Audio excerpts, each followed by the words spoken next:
ধর্মাবলম্বীদের অন্যতম বৃহৎ ধর্মীয় আয়োজন মহাবারণী স্নান ও গঙ্গা পুজো ঘিরে মুখর পুরো সৈকত এলাকা। মঙ্গলবার ভোর থেকেই কক্সবাজারের কবিতা চত্বর পয়েন্টে জড়ো হতে থাকে দেশের বিভিন্ন প্রান্ত থেকে আসা ভক্তরা। পাপমোচন ও আত্মার শান্তির আশায় সমুদ্রের পানিতে স্নান করেন তারা। বসুন্ধরা, উত্তরা, বনশ্রী, কুড়িল ও বাড্ডা সহ রাজধানীর বিভিন্ন স্থানে অভিজাত ও অত্যাধুনিক মানের ফ্ল্যাট কেনার এক নির্ভরযোগ্য প্রতিষ্ঠান প্লেজেন্ট প্রপার্টিজ লিমিটেড। অদ্বৈত অচ্যুত মিশন বাংলাদেশ কক্সবাজার জেলা শাখার উদ্যোগে আয়োজিত এই অনুষ্ঠানে প্রধান অতিথি হিসেবে উপস্থিত ছিলেন সংসদ সদস্য লুৎফর রহমান কাজল।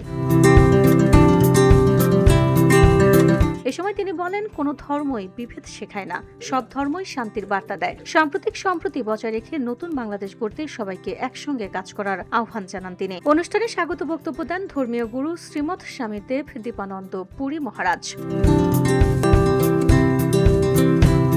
বারণী স্নান উপলক্ষে দিনব্যাপী চলে নানা ধর্মীয় আচার। গঙ্গা পুজো, গুরু পুজো, মঙ্গল প্রদীপ প্রজ্বলন, ভজন, কীর্তন এবং পূর্বপুরুষদের আত্মার শান্তির কামনায় অর্পণ সহ বিভিন্ন কর্মসূচিতে অংশ নেন পূর্ণার্থীরা। উৎসবকে ঘিরে পুরো সৈকত এলাকায় ছিল নিরাপত্তা ব্যবস্থা ও উৎসব মুখর পরিবেশ।